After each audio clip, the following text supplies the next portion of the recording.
एक घर मागे येऊया, ते आहे 420 आणि ते आहे 5 नंबरला, म्हणजे भाग गेला 5चा.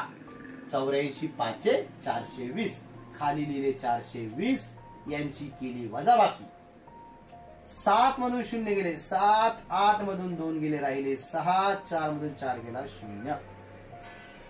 आता पुढचा अंक खाली घेऊया, जो शेवटी आहे तो 2.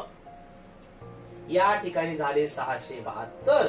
मग 84च्या पाड्यामध्ये कुठे 672 आहे का? तर आहे 8 नंबरला. 84 8 672, भाग गेला 8चा, खाली लिहूया 672, यांची करूया वजाबाकी. 2 मधून 2 गेले 0, 7 मधून 7 गेले 0, 6 मधून 6 गेले 0. अशा प्रकारे आपण मोठे भागाकार देखील करू शकतो, जे फार सोपे आहेत. यात तुमचा वेळ जाईल, परंतु मला सरावाने मात्र तुम्हाला वेगाने पाढे तयार करू शकता, किंवा तुम्ही अंदाजाने देखील करू शकता. 84 गुणिले 5 करून पाहायचं, 84 गुणिले 4 करून पाहायचं. एवढा मोठा पाढा तयार करायची पण तुम्हाला गरज येणार नाही.